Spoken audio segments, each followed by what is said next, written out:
Bien-aimés dans le Seigneur, maintenant nous voyons la troisième raison pour laquelle Jésus-Christ n'est pas encore de retour, et nous l'avons dit tout à l'heure, c'est le non-accomplissement de la destinée prophétique de l'Afrique et de l'Asie.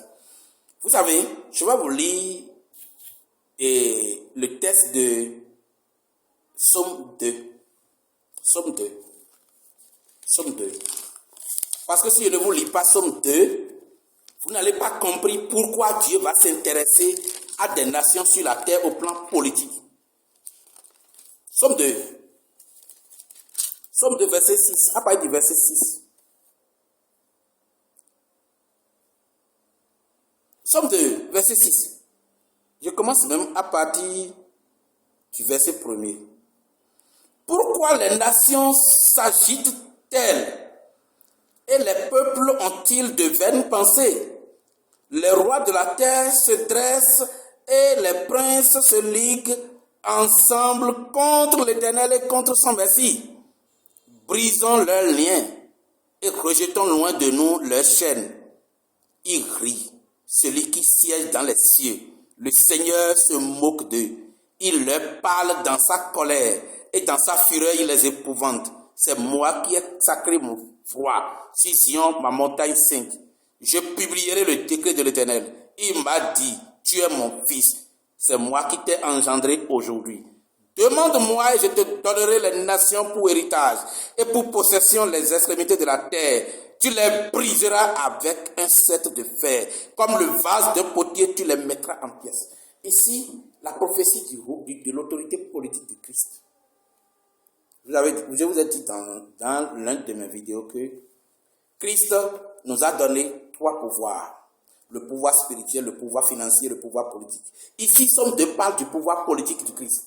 Dieu lui dit, c'est moi qui t'ai sacré pour roi sur ma montagne. Donne-moi, je te donnerai les nations pour héritage.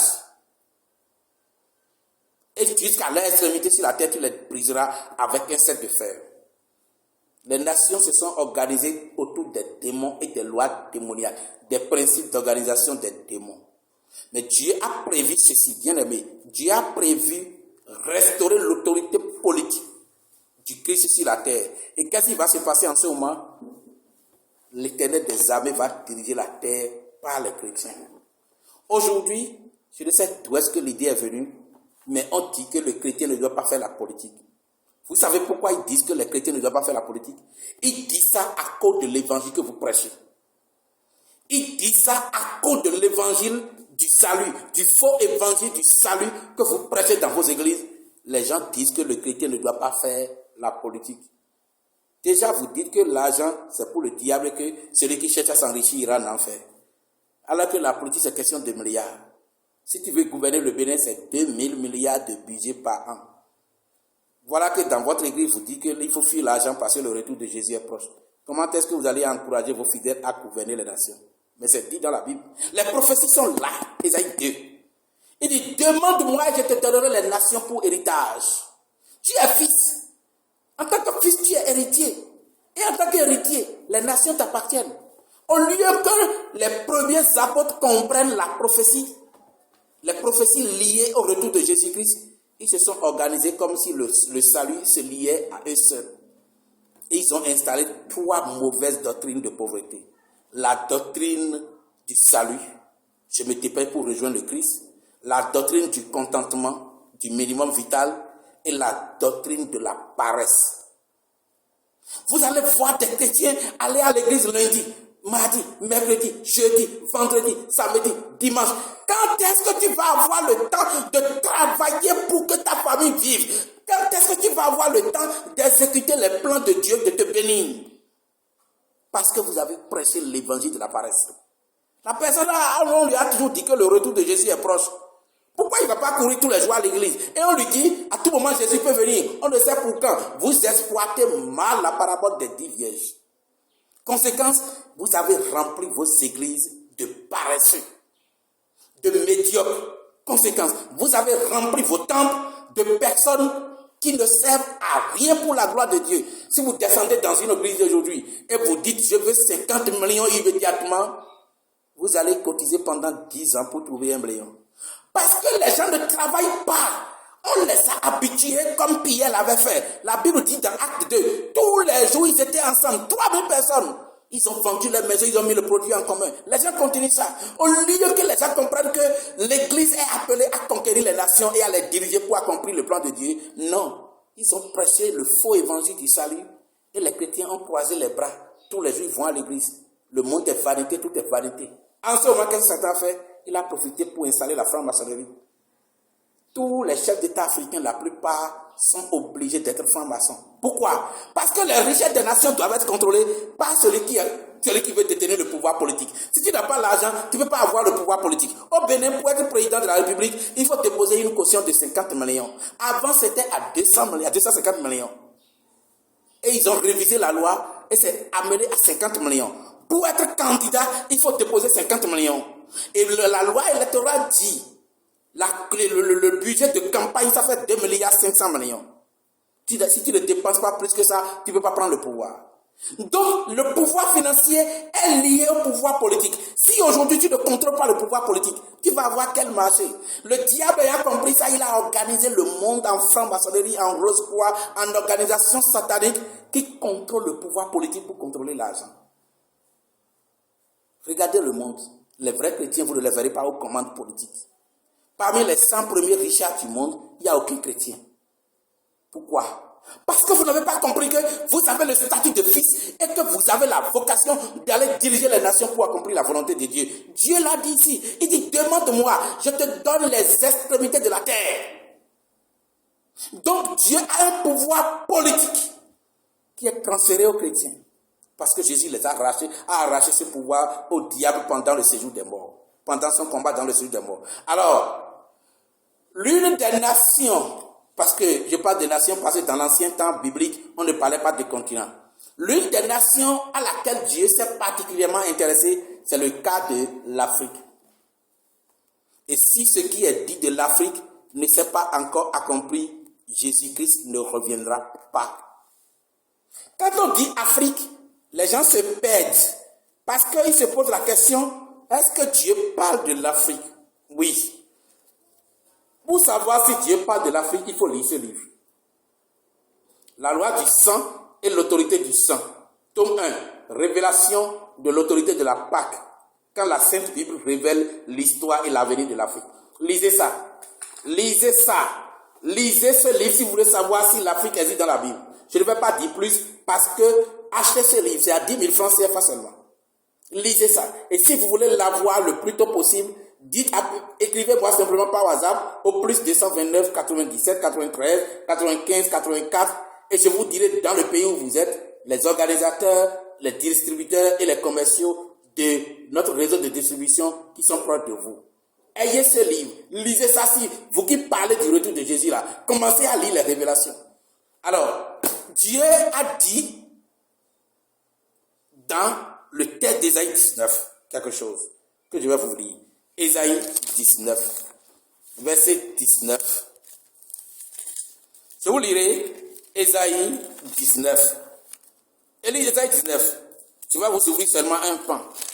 Ésaïe 19.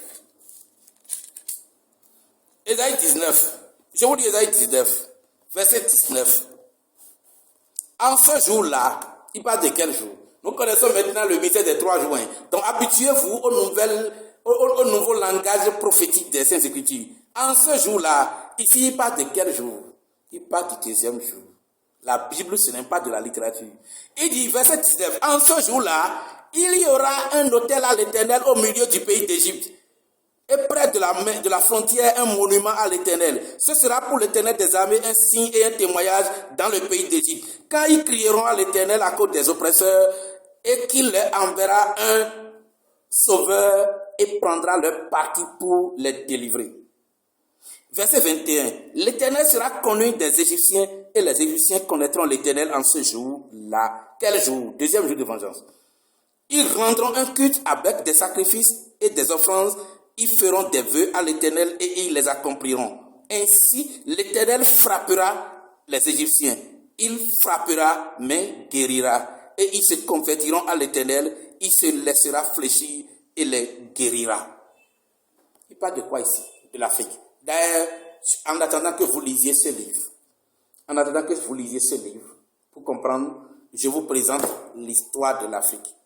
Il y avait 3 ancêtres qui ont fondé l'Afrique. Misraïm.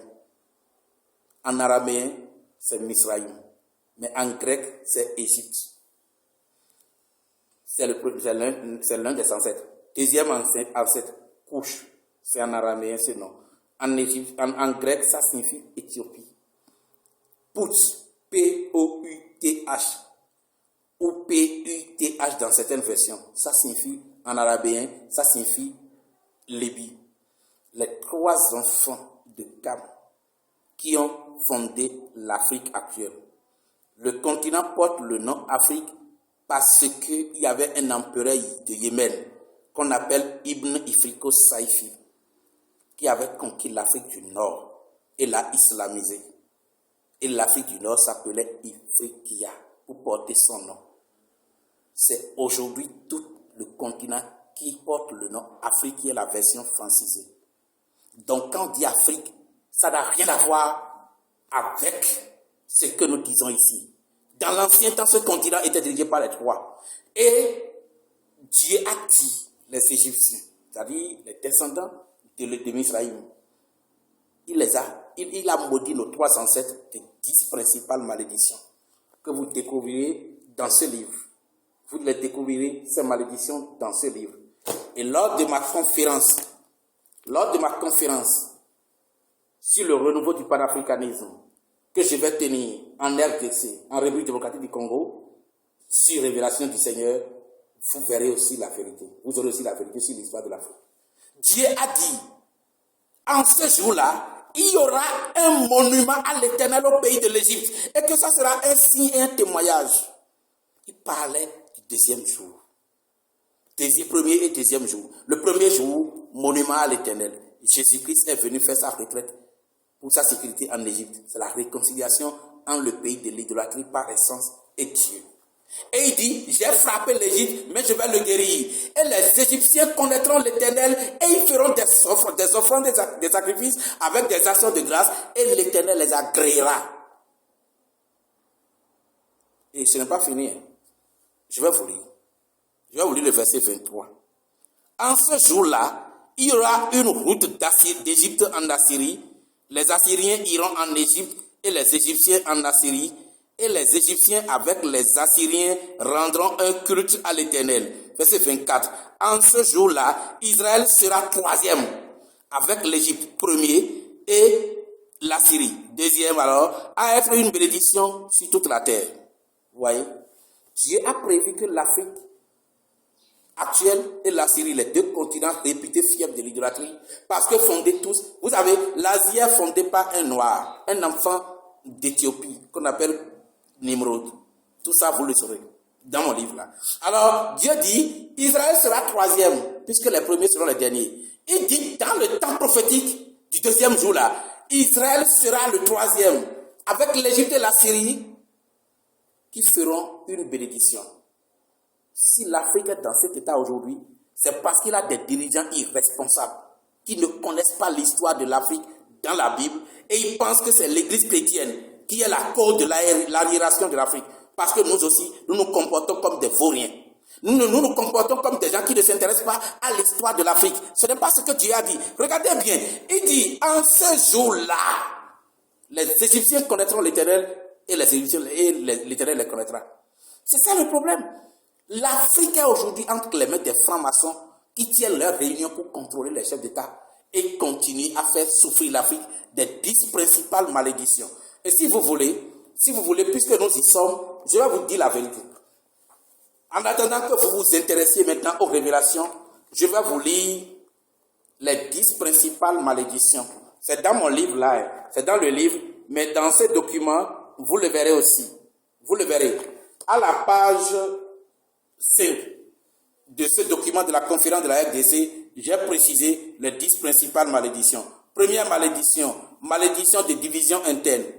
Deuxième malédiction, malédiction de conflits interpersonnels et interethniques. Troisième malédiction, malédiction de peur du futur et de défaut de confiance en soi. Quatrième malédiction, malédiction d'un leadership politique impitoyable pour le peuple africain. Je m'arrête là. Allez chercher le livre à lire. Alors, Dieu avait frappé l'Afrique Lisez, vous ferez référence biblique à l'appui.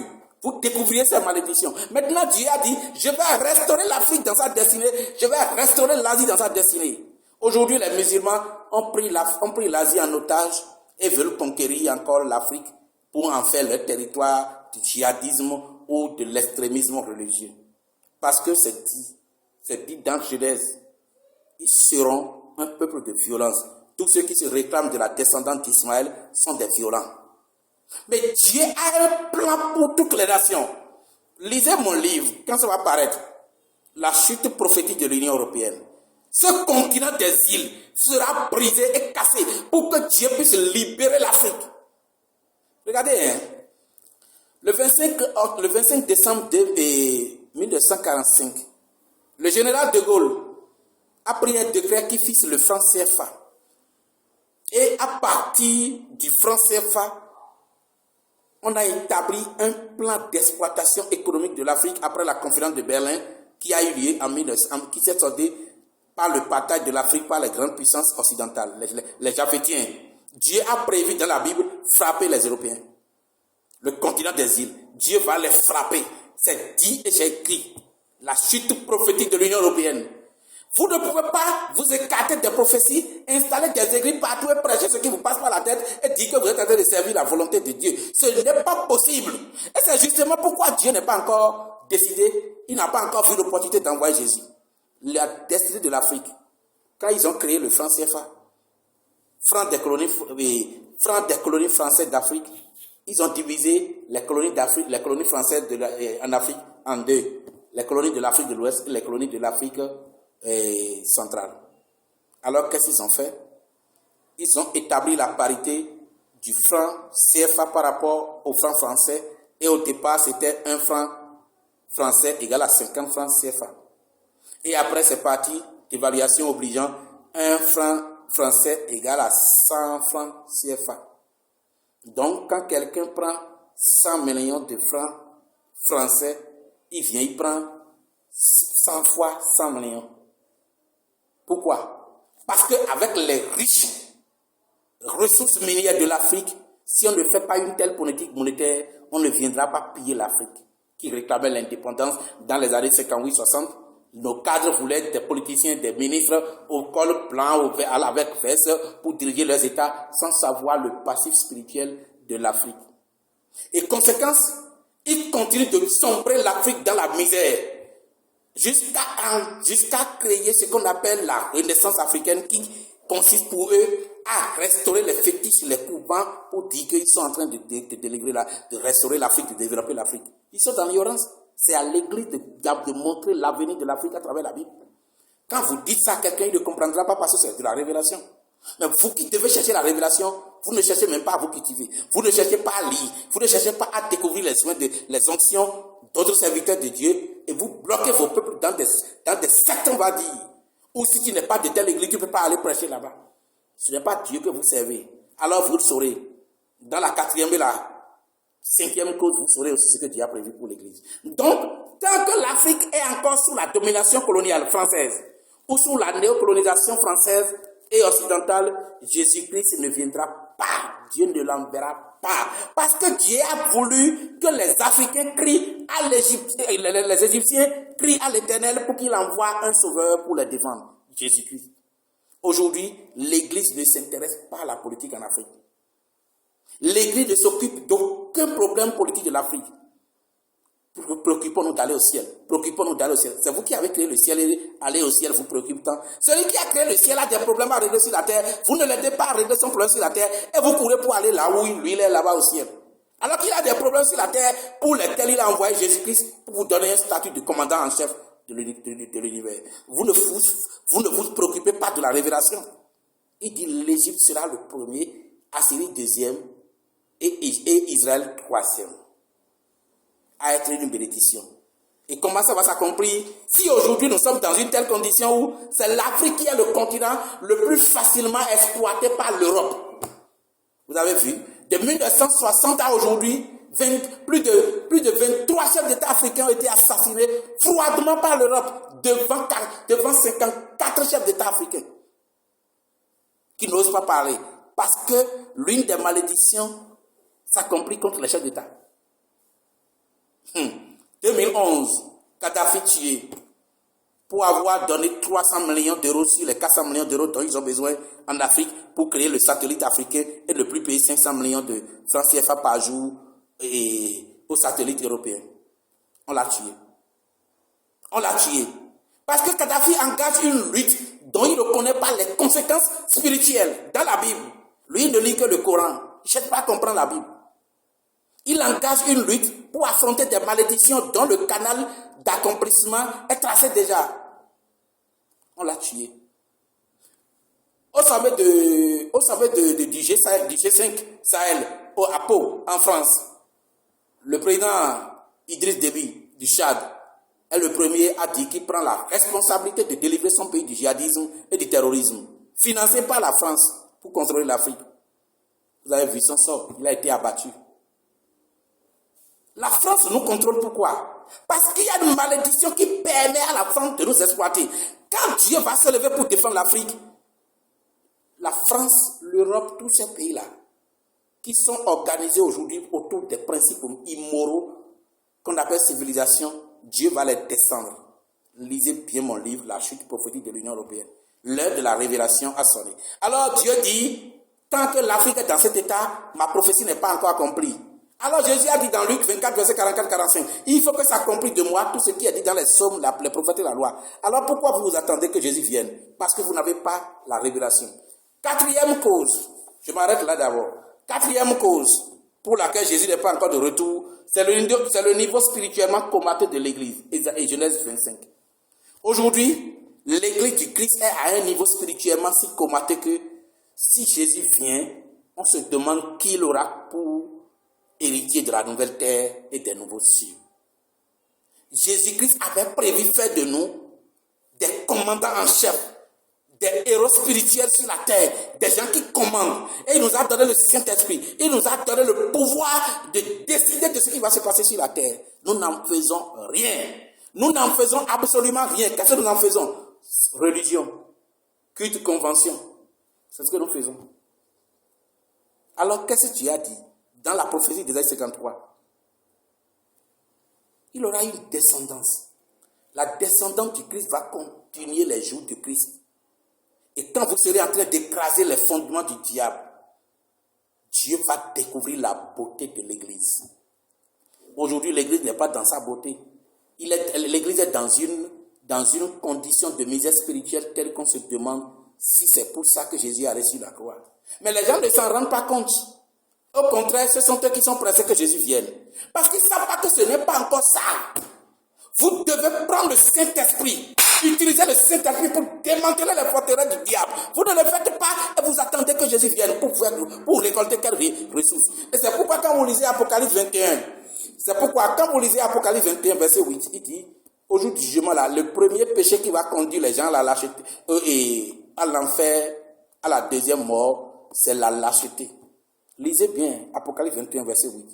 Et quand on parle des lâches, on ne parle pas du diable. On ne parle pas des gens qui servent le diable. Ils sont esclaves, ils ne sont pas libres. C'est nous qui avons été libérés du pouvoir des ténèbres, mais qui utilisons cela pour la paresse religieuse. Nous enfermer, prier tous les jours pour dire Jésus vient, Jésus vient. On ne vous a pas mis dans la peur du retour de Jésus. Le Saint-Esprit est là pour vous éclairer dans toutes choses. Cinquième cause pour laquelle Jésus-Christ n'est pas encore de retour, c'est que nous, les législateurs de la terre, nous ne sommes pas prêts. Vous savez, Dieu ne peut rien faire sur la terre aujourd'hui sans nous. Il ne peut pas venir sur la terre si nous ne lui disons pas viens. Mais nous ne connaissons pas que nous avons ce pouvoir. Il dit ce que vous décidez sur la terre sera décidé dans les cieux. Et il veut venir sur notre terre qui nous a donné comme héritage. Si nous lui disons Jésus vient demain, Dieu va envoyer Jésus. Si nous lui disons Jésus vient dans 100 ans, il va envoyer Jésus dans 100 ans. Ça dépend de comment nous on marche avec lui, le Seigneur Dieu là, pour accomplir ses prophéties. L'Église ne marche pas avec Dieu.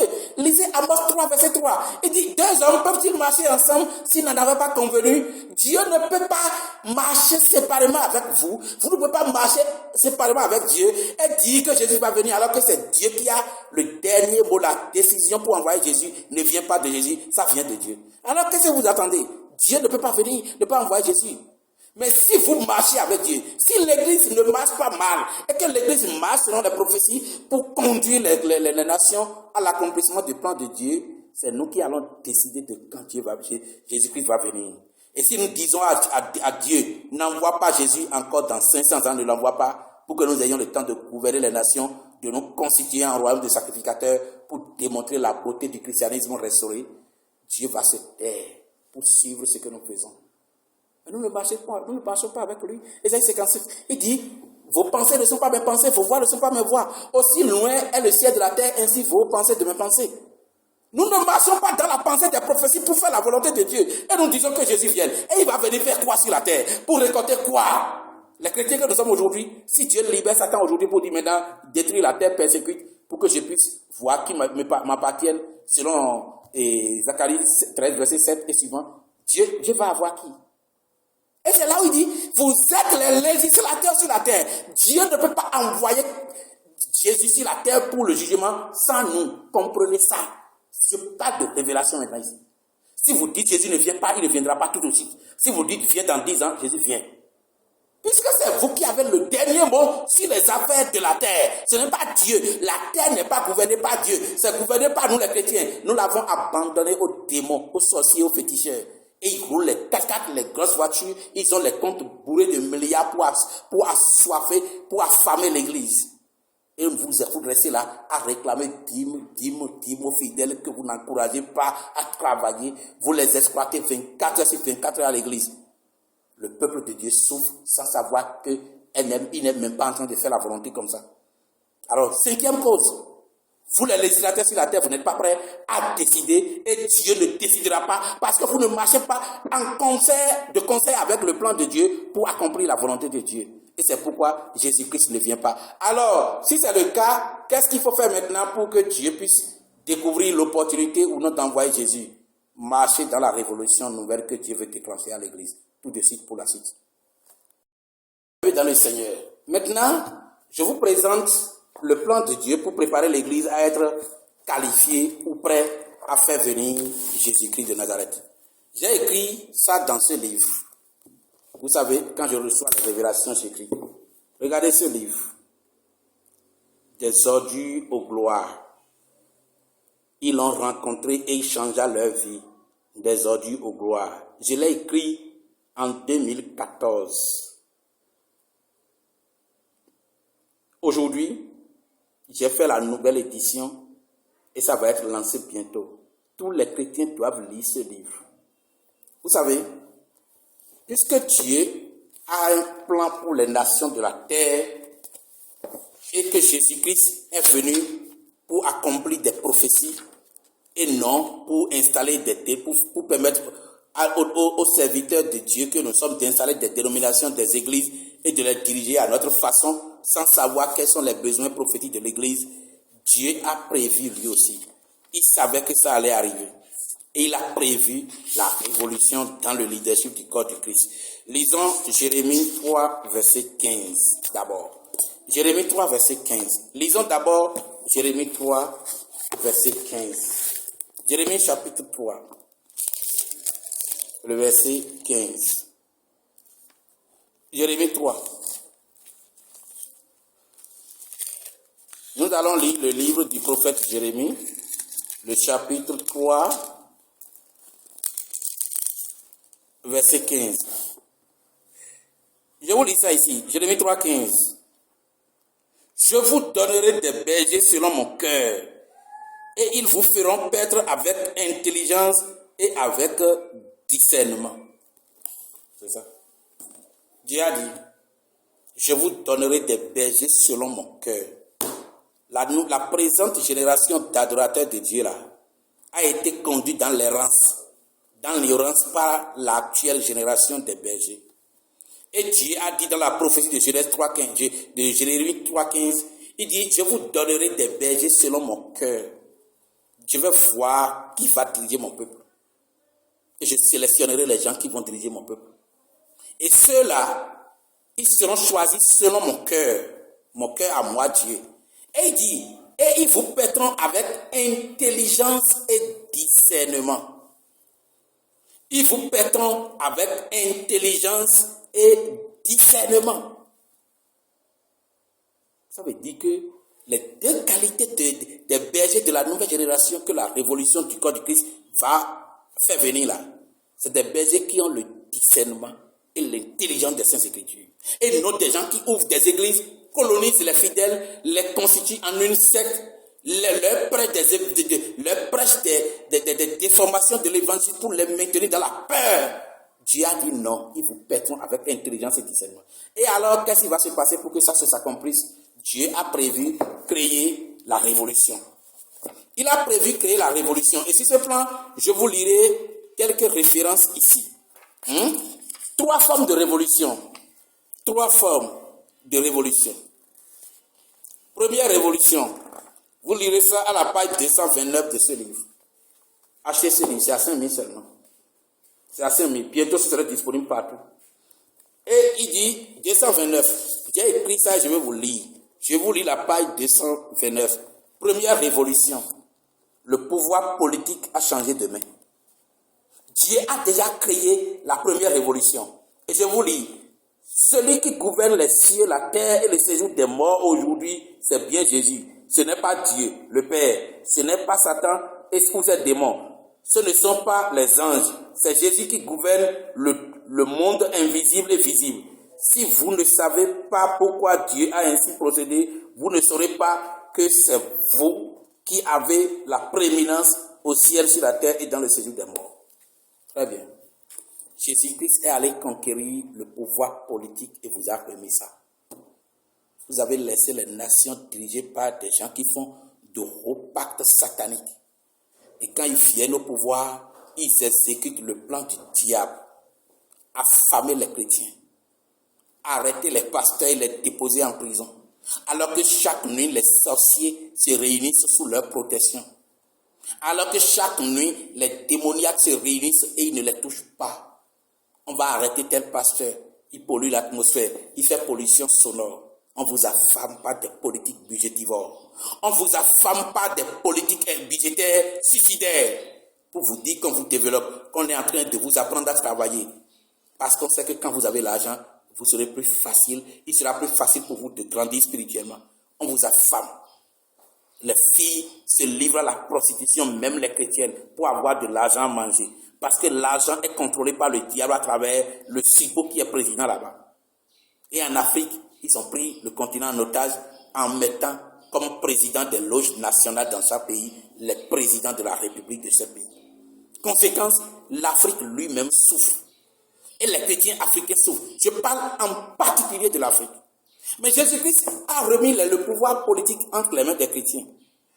Vous ne vous organisez pas en corps du Christ. Vous vous organisez en dénomination. Si bien que des millions de chrétiens votent pour élire des satanistes. Parce que je vais avoir tel poste. Non. C'est ça que vous faites qui fait que Dieu a prévu la révolution. La première révolution a déjà eu lieu. On vous a donné le pouvoir. Vous n'en faites rien. Non, vous n'en faites rien. Maintenant, la deuxième révolution, le pouvoir remis à Jésus est transféré aux anciens esclaves du diable. Que sont nous les chrétiens? Jésus a conquis le pouvoir et nous l'a remis. Nous en faisons quoi? Ça, nous n'en faisons rien. Maintenant, puisque nous n'en faisons rien, Dieu a prévu la troisième révolution. Et la troisième révolution, ça consiste en quoi? Le déclenchement de l'accomplissement des prophéties pour mettre Satan et ses démons sous les dégâts et les tragédies des malédictions. Vous savez, Dieu a maudit Satan. La première créature à être maudite sur la terre, c'est Satan. Et Genèse 3, verset 14-15. Il a maudit. Il dit, je mettrai une inimitié entre toi et la femme. Sa descendante t'écrasera la tête et tu lui viseras le talon. Aujourd'hui, Jésus-Christ est mort et ressuscité pour installer le nouvel ordre mondial. Et non celui imprimé dans le dollar et l'euro pour coloniser l'Afrique, piller l'Afrique. Non, l'Afrique s'attache aux idoles, qui sont les causes des malédictions de Dieu. C'est pourquoi la malédiction ne s'arrête pas, ça continue. Maintenant, vous les chrétiens, Dieu a prévu exécuter une révolution pour que vous puissiez comprendre que vous n'êtes pas au même diapason que lui. Et là, sur ce plan, je vous lirai quelque chose dans cette œuvre que j'ai écrite là. Je vous lirai quelque chose. Je vous lirai quelque chose ici. L'Église du Christ doit dominer. Et pour qu'elle domine, les dirigeants actuels de l'Église doivent être mis hors d'état de nuire encore à l'Église. Parce que votre leadership en tant que corps du Christ, ça nuit à l'Église. Vous, les prophètes, les apôtres, les dirigeants de l'Église, les fondateurs d'Église, vous divisez le corps du Christ au nom de vos besoins personnels. Ça fait que des pasteurs persécutent des pasteurs, des prophètes persécutent des prophètes. C'est pour ça. Lisez ce que David Oyedepo a dit. À la page 240 de ce livre. Achetez ça. À la page 40, j'ai rapporté une révélation reçue par le pasteur David Oyedepo du Nigeria. Il dit, je cite, « L'Église de Jésus entreprend actuellement sa dernière bataille contre les forces de médiocrité en son sein. Le royaume de Dieu n'est pas un royaume de théologie, mais de puissance. Le christianisme ne sera plus confondu à une simple religion. » Dr David Oyedepo, dans son livre « Marcher dans la domination », pages 11 et 14. Il dit, l'Église de Jésus entreprend actuellement sa dernière bataille contre les forces de médiocrité en son sein. Quelles sont ces forces de médiocrité au sein de l'Église? Vous, les serviteurs de Dieu, qui pour vous enrichir, priez des églises, des dénominations, et vous empêchez l'Église de marcher dans l'union. Vous qui êtes des paresseux, qui allez à l'église matin, midi et soir, tous les jours de la semaine, au lieu d'avoir des plans de rayonnement économique, financier et politique de votre vie, parce qu'on ne vous a pas appris à vous battre. Depuis l'apôtre Pierre, on vous a appris à sacrifier tout parce que vous allez au ciel. Cette doctrine démodée. Que vous continuez parce que vous n'avez pas de discernement, que vous continuez à perpétuer. Vous êtes des forces de médiocrité lorsque vous ne pouvez pas grandir en dîme. Vous ne pouvez pas travailler pour être une icône financière dans votre famille pour qu'à partir de votre exemple, Dieu amène votre famille au salut. Vous êtes des forces de médiocrité. Vous faites 10 ans à l'église, vous n'êtes pas capable de chasser un démon. Tout ce dont vous êtes capable, c'est la louange, c'est le folklore, c'est le formalisme religieux. Vous êtes des forces de médiocrité. Vous faites 10 ans à l'église, vous êtes toujours dans les mêmes caractères mondains. Vous continuez de prier contre les mêmes péchés. Vous continuez de vous lamenter pour que Dieu vous sauve. Du pouvoir de la chair, vous faites quoi avec le Saint-Esprit? Vous êtes des forces de médiocrité. Vous êtes des médiocres avec lesquels Dieu ne peut pas accomplir la beauté du christianisme. Alors, le pasteur David Oyedepo avait reçu la révélation que Dieu entreprend maintenant la dernière bataille contre les forces de médiocrité au sein de l'église. Donc il va arriver un moment où vous verrez une persécution terrible contre certains dirigeants de l'église. Ne dites pas que c'est la sorcellerie. C'est des gens qui ne valent rien à l'église. Ils nuisent à l'église. Et Dieu a voulu les extirper, les enlever de la direction. Ils n'auront plus d'église, ils n'auront plus d'audience, ils n'auront plus de fidèles à qui prêcher, parce qu'ils ne servent pas la cause de l'église. C'est la troisième révolution. Et David Oyedepo n'est pas le seul qui a eu la révélation. Il y a aussi le pasteur Charles Cap, dont je vais vous lire la révélation aussi. Le pasteur Charles Cap, c'est un pasteur français. J'ai lu dans son livre « Votre autorité spirituelle » à la page 44 et à la page 143 à 144. Vous les serviteurs de Dieu qui ne vous cultivez pas là, sachez qu'un serviteur de Dieu, c'est la connaissance. Dirigez un peuple de Dieu sans la connaissance, vous êtes disqualifié. Dieu même l'a dit dans Osée 4:6. Achetez les livres de révélation. Aimez-vous cultiver. Ne bouffez pas la dîme pour être gros de ventre seulement. Ne bouffez pas la dîme pour construire des maisons ou acheter des voitures pour montrer à vos fidèles que vous êtes bien. Non, non, non. Ne faites pas le culte du matin vu. Instruisez-vous. J'ai lu dans le livre du pasteur Charles Capps, Votre autorité spirituelle, à la page 143 et 144. Je lis. Il dit, l'esprit de prophétie m'investit et ces paroles sorties de ma bouche. Le jour est proche où le ministère de la parole de Dieu deviendra vivant dans l'église. Ceux qui étaient morts aux choses spirituelles se dresseront sur leurs pieds et progresseront dans la sagesse et dans la puissance de Dieu. Parce que, sachez-le, il en est qui se sont détournés de la parole et prêchent un évangile social. Les églises de cette sorte se dessécheront, elles se faneront et s'évanouiront. Certains perdront des milliers d'adeptes et disparaîtront en quelques mois. Et tous leurs biens seront vendus parce qu'elles seront mortes. Elles n'existeront plus dans les jours à venir. Oh, elles ont existé par le passé parce qu'alors il n'en était pas comme il en sera à la fin des temps. Lisez ça dans ce livre. Lisez ça dans ce livre. Lisez ça dans ce livre. Le pasteur Charles Cap dit, il arrivera maintenant à un moment où la vraie parole de l'Éternel sera prêchée. Ça, c'est Isaïe 2. Il est en train de faire allusion à Isaïe 2. Et c'est l'esprit de prophétie qu'il a envahi pour lui, qu'il a investi pour lui dire ça. Et qu'est-ce qui va se passer? Il dit, les églises qui empêchent ce réveil-là, ils seront desséchés. Ils seront desséchés. C'est-à-dire, une nouvelle génération de serviteurs de Dieu dont je fais partie. Dieu m'a dit que je fais partie de la nouvelle génération des apôtres et des prophètes dont il a besoin pour réhabiliter son église. Quand vous allez entendre les mystères révélés, la dispensation des ministères, ces églises qui sont sectaires, qui colonisent leurs fidèles, qui entretiennent la peur de leurs fidèles pour avoir d'audience, Dieu va les dessécher. Dieu va les faner. Ils vont être liquidés. Pour que les vrais bergers aient maintenant l'audience pour annoncer les mystères de Dieu. Et le pasteur Charles Cap a eu cette révélation. Donc, face à cette révolution, Dieu n'a pas de choix.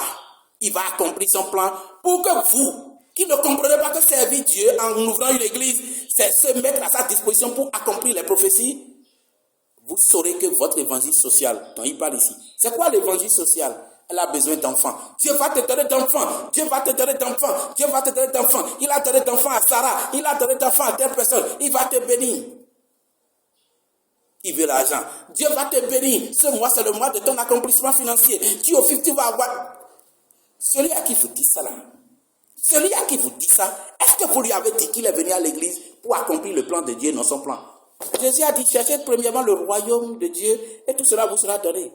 Ça veut dire quoi? Cherchez d'abord à accomplir la volonté de Dieu, selon Zacharie 14, verset 6 à 9. Et Dieu lui-même vous mettra les moyens à votre disposition. Vous parlez d'enfants. C'est pour avoir d'enfants qu'on vient à l'église. Les gens sont en train d'être enceintes des démons là-bas, des esprits serpents là-bas, ils accouchent des jumeaux.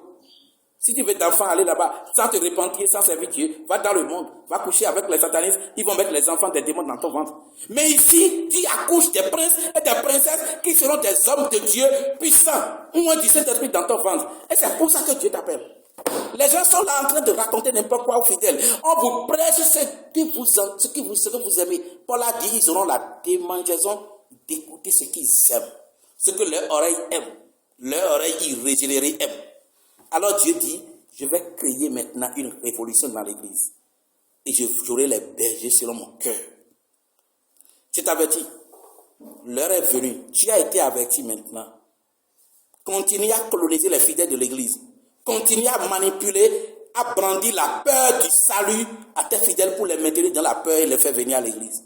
Au lieu de les libérer de la peur pour qu'ils aient accès à la révolution, pour qu'ils aient accès à la révélation plutôt de l'évangile, pour marcher différemment. Le moment venu, Dieu va t'estiper, toi ce pasteur, toi ce serviteur de Dieu, et il va permettre à son peuple d'aller écouter les bergers envoyés.